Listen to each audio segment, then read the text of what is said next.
Dnešným hosťom Rádia Sever pred žrebovaním o zaujímavé ceny je riaditeľ hotela Ostredok Pavol Juleni. Zo srdca prekrásnej doliny v Jasnej strediska, ktoré naozaj má čo ponúkať návštevníkom. Vítajte pri našom mikrofóne. Dobrý deň prajem poslucháčom Rádia Sever. Pán Juleni, aké počasie v Jasnej, keď ste dnes vyštartovali? No je úplne úžasné, myslím si, že leto nám už začalo. Po takých dlhých, chladných a upršaných dňoch sa nám konečne vyjasnilo a turistika začína byť úplne skvelá. No ako to môže byť v Jasnej, len aby sa vyjasnilo? Pán Juleni, aká je to pre našich súťažiacich cena?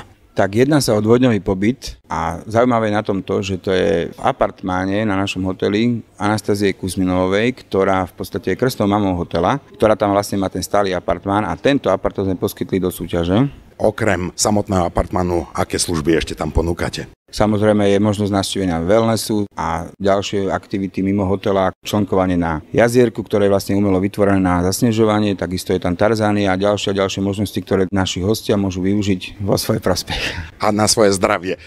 Pán Juleni, dnešným nádherným, takmer letným dňom môžeme vlastne odštartovať aj letnú turistickú sezónu vo vašom stredisku Jasná v hoteli Ostredok? Samozrejme, práve sme ako väčšina hotelov pripravili túto letné akcie a jeden z týchto balíkov obsahuje aktivity, ktoré sa netýkajú len čistého samotného pobytu, ale hostia vlastne využívajú všetky možné dostupné atrakcie, ktoré sú v okolí, ako Lanový park, Tarzánia, Bobová dráha, vývoz na Kopok, kde vlastne tá turistika je omnoho lepšia už ako kedysi. Celý ten pobyt je zameraný na aktivitu človeka a nie je vlastne len také pozeranie sa z terasy, ale môže využiť aj to. A keď ide o váš letný balíček, veľmi atraktívny, tak podrobnejšie informácie, kde môžu naši poslucháči nájsť? Určite ho nájdu na našej webovej stránke www.ostredok.sk alebo na stránke facebookovej Ostredok. By si tam pozreli vlastne všetky aktivity, ktoré sa týkajú týchto letných balíkov.